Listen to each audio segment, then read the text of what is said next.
Welcome back, pokers and strokers. Josh Powell here. You're watching Amateur Pool. We've got more of our chip tourney coming up in this video.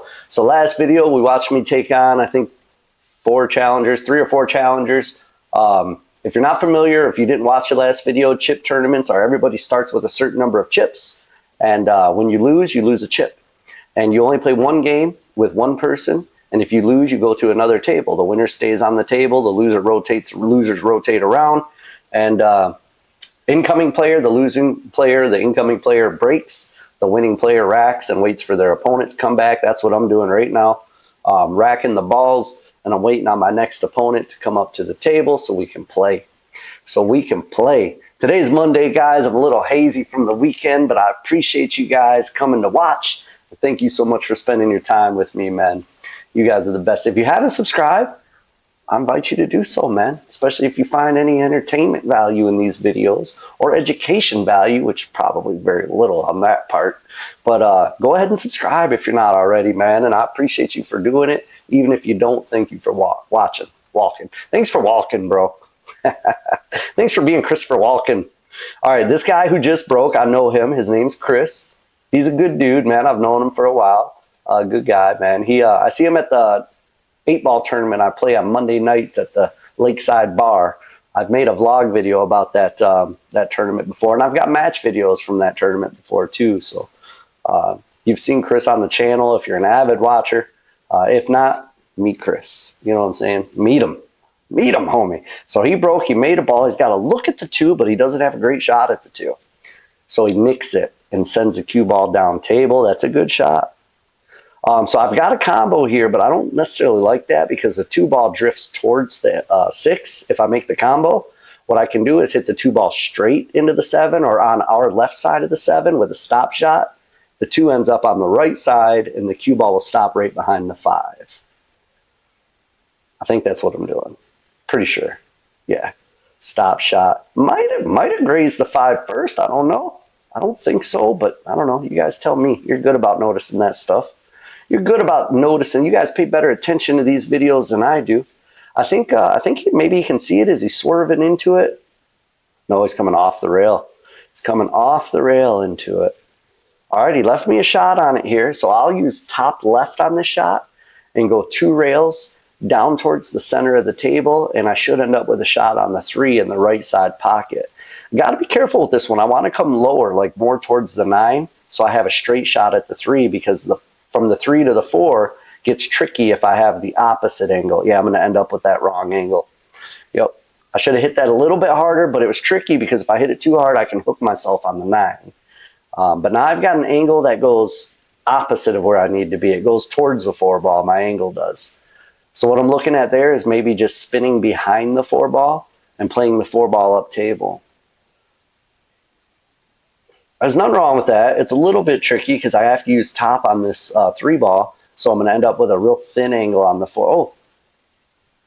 Oh, I'm looking at maybe bumping into the 4-ball and just shooting it, and what we're seeing is a top left corner. If I do that, I got to be careful not to block myself with the 9-ball. That's what I did.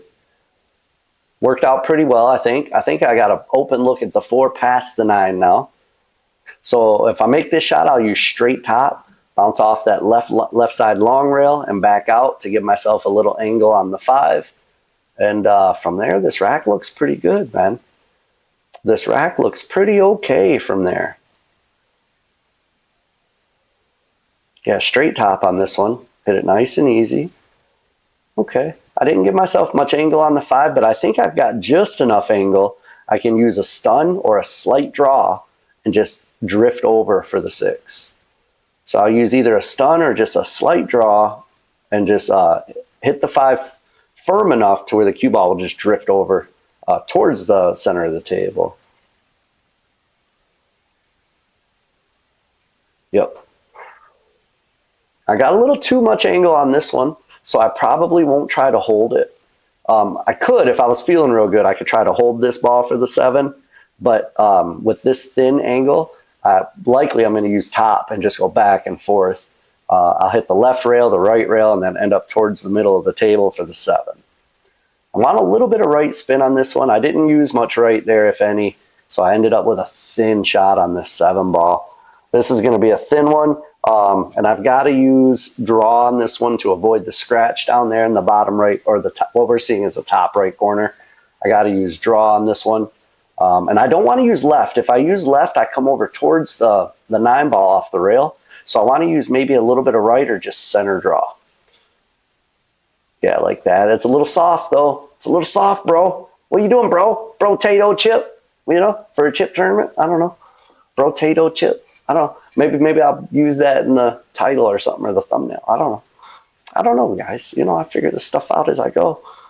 I figure it out as I go. I don't know. I don't got a plan. I just fly by the seat of my pants. That's all I can do. All right, so this is a bank or a thin cut. I looked at the cut, so I'm probably going to shoot the cut shot. And I got to put left spin to make sure I don't scratch in that right side pocket. Yeah. Left spin to make sure I don't scratch. And that's the end of the first match of this video. Better luck next time, Chris. All right. I don't know this guy. It's the first time I ever seen him. First time I ever played him. I believe his name is Logan, if I'm not mistaken. I think his name is Logan, but I'm not 100% certain, bro. And if you ever watch this and your name is not Logan, I apologize. I don't remember. You know, I've got a bad memory. Got short-term memory problems. You know how it goes, little Timmy. You guys know how it goes already.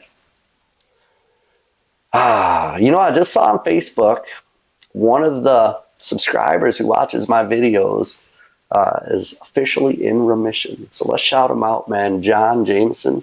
Congratulations, bro. Congratulations, dude. You know, I appreciate you, man. And I'm glad that you're in remission so you can stick around to watch my videos, you know. Good on you, bro. Good on you. All right, so Logan, if that's his real name, is he's a good shot, but he's a bit of what I would consider a bar shooter. He doesn't look at the whole table. He looks at his shot and then his shape after the shot. That's it. Well, that being said, he's good. He's good at it, you know, and they're dangerous when people shoot like that. The problem with shooting that way is it's sporadic. It's really a feel type shot. And if you don't feel good, you play horrible. You know, when you're feeling good, you can shoot lights out, you know, which he's shooting pretty well here. He's got to worry about that 5 next. He put a spin on it and bumped it. That was a very good shot, man.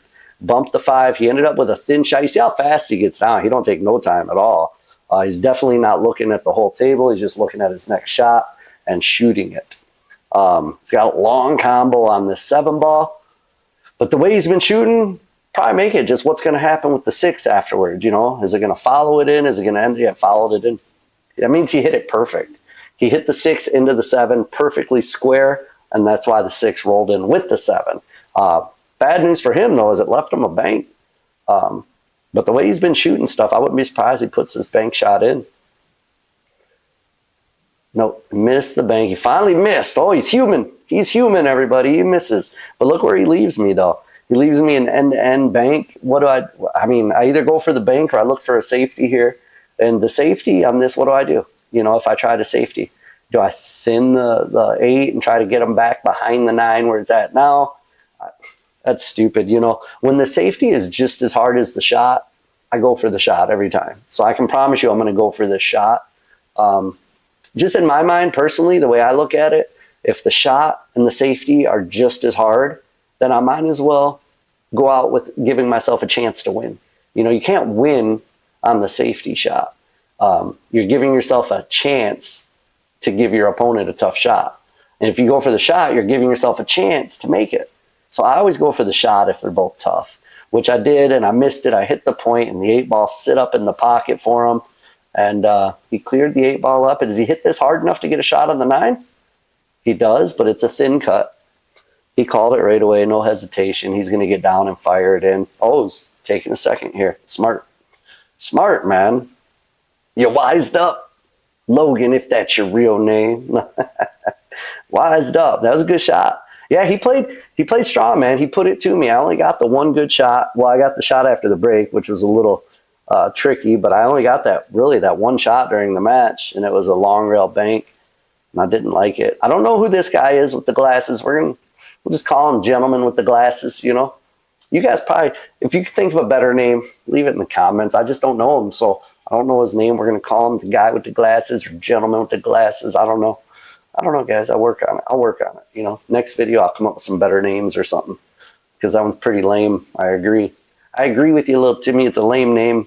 You know, lame name. Lame name. We're not going to rhyme. It's not rhyme time. You know, it's not rhyme time. Oh, man, my sinuses and my allergies have been killing me. My eyes have been watering. My nose is running. That was a great bank shot with a good shape on the 2. So the gentleman with the glasses, whoever he is, it's a pretty good-looking shot. That was not easy to do. He banked it, went 3 rails around between the 5-7, and came down for the 2-ball shot in the corner, or in the side, I mean. He could slow roll this very slowly and leave himself a shot on the 5. It's going to be a thin cut. Or he could draw it and go in between like the 4-6, I think. Oh, he went between the 5-6. That was pretty unreal. I don't know if he meant to do that or not. It was definitely a tough shot. And he gave himself a look. He gave himself a look. Oh, I was thinking he was shooting the 5-ball next, guys. I was way off. Way off mark. The 4-ball's still on the table. I don't know what I was thinking. I don't know what I was thinking there. In my mind, he was shooting the 5 next. You ever done that when you're playing a match with somebody? I have. In fact, I just did it, I think, last week or the week before. Playing a match with somebody, 9-ball. And I'm on like the 3 and the 4 still on the table, and I'm shaping the 5 for some reason. And then just as I shape the 5 perfectly and get ready to go shoot the 5, the dude stands up. He's like, bro, you're on the 4. And I'm like, oh, thanks. You know, I've done that. Let me know if you've done that, man. I want to know I'm not the only person who's done it. You know, shape the wrong ball on purpose. You know, get perfect shapes on the wrong ball. It's horrible. I hate that. All right, Logan went for that kick shot, and that's kind of what you do when you're a fast and loose shooter. He didn't see that even if he made that kick shot, it wasn't going to lead him to the 5, right? It wasn't going to lead him there. But he saw the kick, and he said, I can make it, and shot. That's just, you know, so it'll develop. It'll develop with time, or it won't. You know, it just depends if he wants it to or not. If he wants to develop his game, or if he's okay just shooting how he's shooting. Some people just play for fun, you know, and they don't necessarily want to get to the best level they can reach. They just enjoy the game, and that's fine too. There's nothing wrong with that.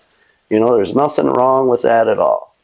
But if you want to get better, you work at it, and that kind of stuff develops over time. You know, it doesn't just come over time, because one of the hardest things to teach somebody who's always just played recreational pool is to not make a shot, you know, to play a safety, because you're conditioned and your body's honed, and always the whole time you've played bar pool or a recreational pool, you just think, make the shot, make the shot, make the shot, make the shot. So to uncondition yourself from that and say, if I make this shot, does it give me the best chance to win the game, is the hardest thing for some people to do. You know, they always have to try to make the shot rather than go for a safety or a positional shot or a strategy shot. You know, you don't always necessarily want to make the shot to win the game. That, on the other hand, was a very nice shot. He made the 6, drew it back. He did a backflip in the middle of his stroke, but he still drew it back, broke up the 8-9, and now he's got an open table here. So he's got a slight angle here. I use follow on this, and follow off the side rail, top rail, back out towards the middle of the table. He hit the rail first, but he didn't do it hard enough. And now he's looking at a tough shot. That 8-ball is kind of on the rail down there. It's not sitting in the pocket, so he's got to cut it. Yeah, it wasn't easy. Wasn't easy being cheesy. That was some tough acting to Nacton. He tried to get her done. He just missed it, man. It was not easy. All right, the gentleman with the glasses is up at the table. He's eyeballing this 8-ball. This is not an easy shot either. And he's going to have to follow it. I think if he draws, he goes towards that right side pocket. Yeah, he followed it. Ooh, maybe a little hard. Yeah, it came all the way up, man. Now he's looking at a long shot to make this 9. This is not easy either. If the cue ball wasn't on the rail, the shot wouldn't be too tough. But with the cue ball on the rail like that, this is a tough mofo, you know? Mofo. I said mofo, bro. It's a family channel, you know? We didn't use bad words. Oh, he made it. All right, so the gentleman with the glasses stays at the table, and someone new arrives. Oh, this kid, I don't know who this kid is, and I'm sorry for calling him a kid. He's probably an adult. I'm sure he's 18, 19, 20 years old. I don't know. For me, he's a kid. I'm old. you know? So he's a kid to me. But I'm kind of excited to watch this because I've never seen him. I don't know who he is, but I had a couple people come up to me and say, oh, that kid over there shoots pretty good, man. Keep an eye out for him. You know, so I'm curious. I didn't get the chance to watch him shoot, but I knew he played on this table where I was recording, so I was hopeful to see him here. So let's see how he does. We're going to call him, since I don't know his name, we'll call the kid in the white. Can't keep calling him kid, you know. If he's an adult, that's pretty rude, and I apologize to you, man. I'm not trying to be disrespectful, but to me, as an old man, you're a kid, bro. Just the way it is, you know. I'm an old man, you're a kid, you know. Well, let's call him Matt. Let's call him Matt. You know, I don't know any other name for him. We'll call him Matt, and we have the gentleman in the glasses versus Matt. This is Matt up to shoot right now.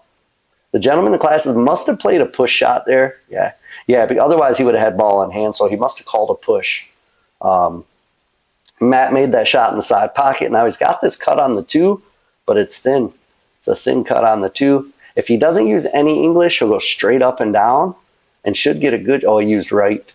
He put some right spin on that. I don't know if it was on purpose or accident, but he came straight back into the 3. I think he can still cut this 3. If not, he's going to have to bank it, but that shape on the 4, though. He would have got there. He would have got on the 4 had he made the bank. That was a pretty good shot at it. Pretty good shot at it. It wasn't easy to do, man. All right, now the gentleman with the glasses is up to the table. He's got to look at this 3 ball. He has the same problem, though. How do you get on the 4 from here? If he has an angle, he can follow. He's going to have to follow with right spin, though, because he doesn't want to run into all that traffic down there.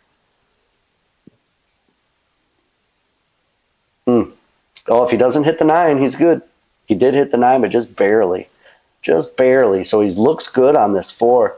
So there's 2 ways to do this. He can make the 4 full with top right, but he has to hit it slow. Otherwise, he'll run into the 6 if he hits it hard. Or he could draw or stun and just come straight up a little bit on our side of the 6. He tried the follow, but he hit it too hard.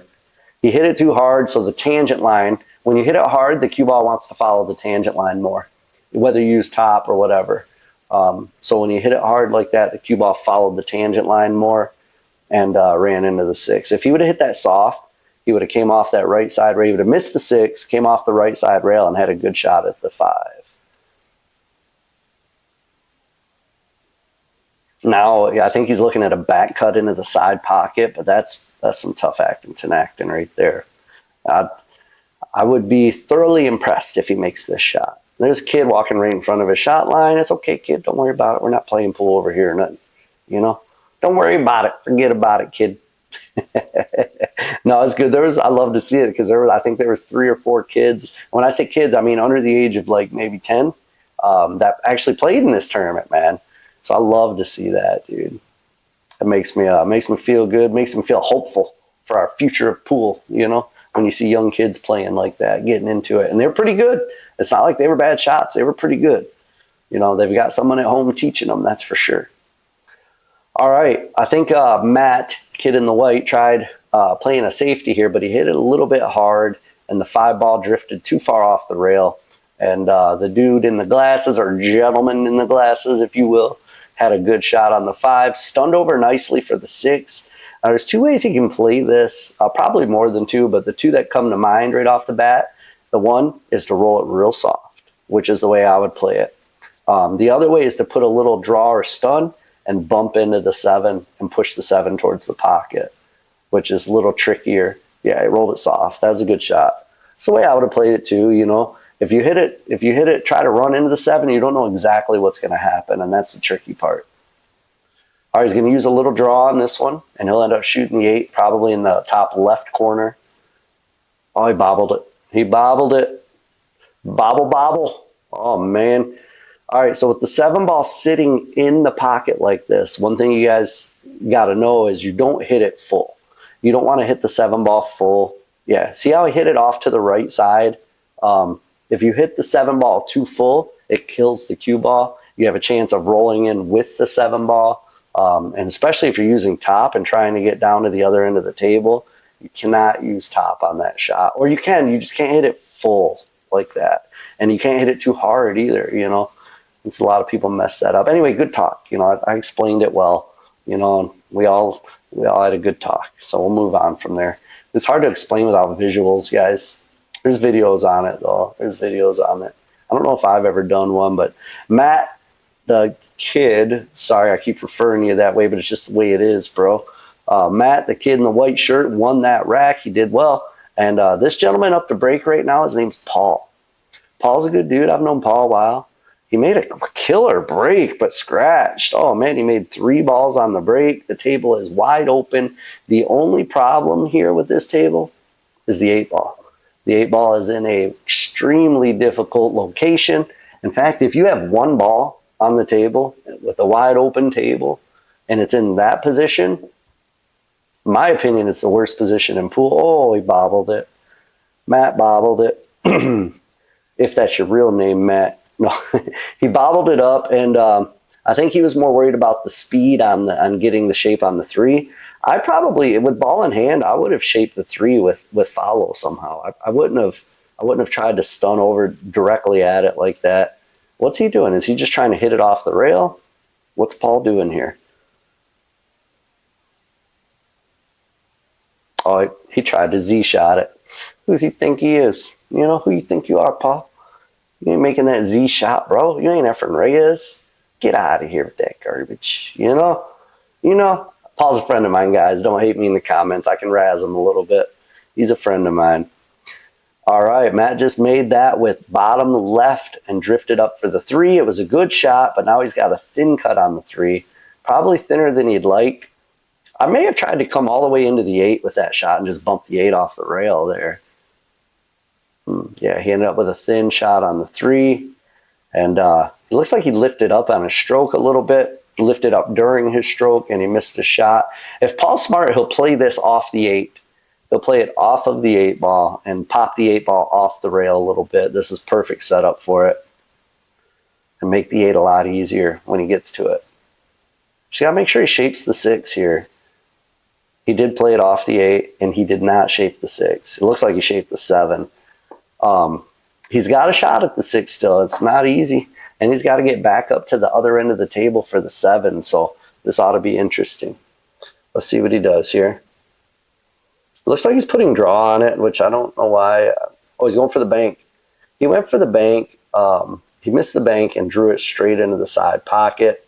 I'm not sure I agreed with that choice a whole lot, or let me just say that's not the way I probably would have played it. It's not that I don't agree with it. Sometimes it could have worked for him, you know. But I probably would have looked for some sort of safety there. And Matt bobbled another pocket. Is he going to scratch? No. Man, I can't believe we're seeing him bobble those pockets like that. You know, it looks like he's just thinking more about the shape than the shot. He's taking the shot for granted, which we all do sometimes. You know, we all take those shots for granted occasionally. All right, this is a little tricky. Cue ball and the 6-ball are both on the rail. But the 6-ball is close enough to the pocket, he can cheat it a little bit. So he's got to get back up table for the 7. This is not easy. Yeah, that's that top spin, killed him off the bottom rail. And he got up for a look at the 7, but not a good shot here. He's got a bank, a long rail bank if he wants to take that on. But that's not easy. That's no easy task, you know. That's a tough one, guys. Now's a good time to cue the short rail commercial. Ever wish you could play like Efren Reyes? If you buy our new line of short rail merchandise, I can guarantee you'll play as good as Efren Reyes. I'm sorry, I was just informed I can't say that. I can guarantee you will not play as good as Efren Reyes. You'll still suck, but you'll look good doing it. Get you some. All right, now that you've seen the short rail commercial, welcome back. Welcome back. I hope you enjoyed that little commercial. I'm sorry I have to do that, but I got to try to pay some bills, you know, and I appreciate everybody who's been buying short rail merch, man. I love the fact that it's being worn all across the country.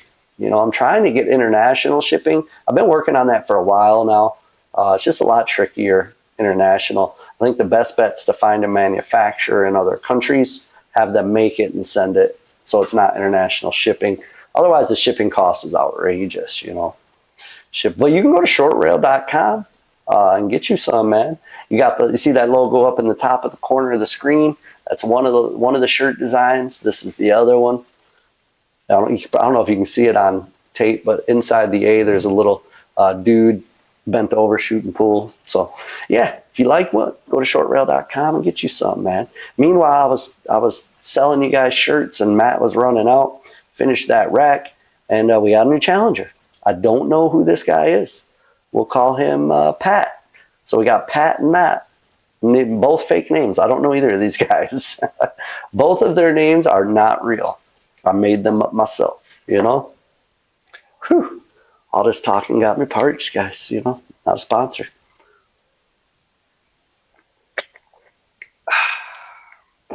Delicious, though. Delicioso. All right. Let's see what Pat can do here. He's taking his time looking at the table. He's walking around. I like that a lot. This is a pretty open rack. So if a gentleman has enough skill, he could run this rack out. Okay, made the one with top. He hit it a little soft, a little lighter than he wanted to, I'm sure. He wanted to get down closer to that 2-ball. And it looks like he has a little angle on that 2-ball. So he's going to want to stun this, probably with a little left spin. Make the 2 come off the left side rail and just spin out towards the middle of the table for the 3-ball is what I would guess. But you could also use follow, I think. Follow is a little trickier depending on the angle. Oh, that was a pretty stroke. It was a good looking shot, man. I didn't even notice the stroke, but I can just tell by the way the ball reacted that his stroke was nice there. You know, to get a good stun from that distance with spin off the rail like that and control the speed the way he did means it was a nice shot. You have to hit a good stroke to do that. You have to hit a good stroke to do that. So now he's a little tricky getting on this 4-ball, though. He could use top inside or maybe just straight top and come down towards the middle of the table. Oh, he tried top left, and he hit it way too hard. He was using top left to try to get a better shot on the 4, which he didn't necessarily have to do that. I think straight top, he would have came off the top rail. And back, as long as you get back down around the middle of the table somewhere, you got a shot at the 4. You know, you didn't have to try to get perfect on the 4. All right, Matt kicked behind the 3. I think he was trying to cut it, but it was thin, so he ended up hitting it out on the way back off the rail. And good news for him, he left Pat tough. Now Pat, the only thing he's got here is a bank, I think. He could also play a safety. Just, you know, maybe chip it behind the 7. I don't know. Or maybe just hit it on the right side with right spin and come 2 rails, maybe 3 rails, and try to get the cue ball behind the 4-ball. It's another option as well. I mean, I would go for the bank here, though. The 4 is pretty open. The rest of the table's open. You can go for the bank, man. Unless you're just worried about it. You know, in a race to 1, it's hard to go for that kind of shot because if you miss and you lose the game, that's the whole match. You know, you don't get another chance. It's not like a race to 5 or 7 where you get another chance. Yeah, he's playing a safety. There's nothing wrong with that shot. It's a good shot. Now, Matt can play that shot I was talking about, graze the right edge of the 3, go 2 rails and stick him behind the 4. He's going the other way with it, though. That way was scary because he could have very easily moved that 7 too far and left him a shot. So this shot, guys, I love this shot. You hit the 3 full with a stop shot and send the 3 rails around. He hit it too soft. Hit it too soft. If he would have hit that harder, the 3 comes all the way back down table, and he's hooked on the 7. I like that shot. It's a good shot. Oh, that was a good shot. He made that with just a little bit of right spin. Went back and forth 2 rails and ended up on the other side of the 4. That was a good shot.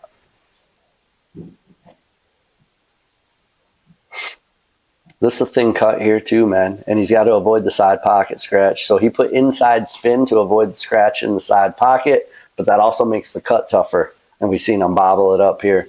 We've seen him bobble a couple balls, a couple balls this rack. I think that's the 3rd one. But it happens sometimes, especially on these diamonds. And I think mostly it was just loss of focus. He was thinking more about his shape than his shot, which happens to all of us. We all do that.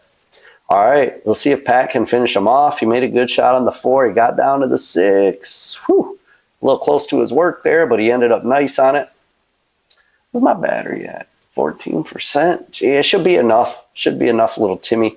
If not, I'll change it, and you guys will never know the difference. I'll be right back. You know, the magic of editing. Just, but I think I'm all right. Just got to keep an eye on it in case it stops. All right. This is tough to get on the 7 from here. He might have to leave himself a bank. Yeah, have to leave himself a bank on the 7. He couldn't use follow there because he would have double hit the cue ball if he tried to follow. I'm pretty sure. I think he would have double hit it. So if he makes his bank, he will probably win this game. If he misses the bank, he may lose. You know, just one of those shots. This is the shot of the rack, for sure. Well, at this time, you know, there was other shots of the rack. But at this time, if he makes it, he probably wins. If he misses, he probably loses. I like to see him taking his time. Oh, he went down to the corner? Is that what he was trying to do, you think?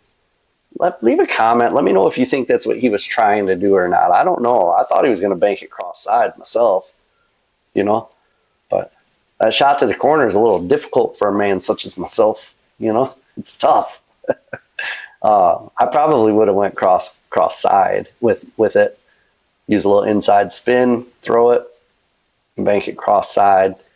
He's got a thin cut here, but one he should be able to make. And I think the cue ball naturally drifts over for a shot on the 9 if he makes it, as long as he doesn't hit it too hard. Yeah, he hit it pretty hard. He got lucky though and ran into the 9. If the 9 bounces off the rail, it's gonna be it's easier now. If the 9 stayed on the rail, it'd be hard. It's still not easy, but it's easier than if the 9 were on the rail. That's for sure. Well, remember when I said if he made the 7, he was gonna get out? Well, I lied. If he makes the 9, because this is not easy right here. We may see. I know Matt's over there chomping at the bit, thinking, "Oh, I might get another shot here." He's sitting in his seat, twiddling his thumbs, thinking, "There's a good chance I'm going to shoot again." And we're about to see, about to find out. Oh, that was nasty, nasty, boys. And girls and girl. There's like a couple. There's like 3 of them that watch. I think I lost one woman viewer because I called that tournament sexist because they were giving all the women a game on the wire, and she got angry in my comment section and said, "Why do you call it sexist?" You know, it's something about. I can't remember. I have to go back and read the comment, but she said it's on my boys versus girls video. She says something about, you know, it shouldn't be sexist just because of that. And I said, well, it's not just because of that. Regardless of how good the girl shoots, they give them a game on the wire, right? Just because they're a girl, not because they don't shoot as good or any other reason, just because they're a girl. But anyway, guys, I think that's the end of this video. There's no more match. I've got more of these chip tournament matches. I don't know if I'll post them back to back still. I may jump into something else. Post some other type of videos and then come back to them, but we're definitely going to see some more of it in the future. Thank you guys so much for hanging out with me, man. Thanks for all the love and support in my comments. Don't forget to hit the like. That helps drive the video to more people, and more people get to watch amateur pool, you know. Subscribe if you're not already, and I appreciate you if you are subscribed already. Well, perimeter billiard lights, only thing I didn't mention yet, right? I got to pay that bill. Perimeter billiard lights. It's a rectangle light, perimeter light that goes above your table. Sweet light. You will not be disappointed if you want to get one, and you can save money if you use code amateurpool. All uppercase, no spaces. Links in the description along with the codes. And that's it. That's it, guys. We'll catch you on the next video. Thank you. Peace.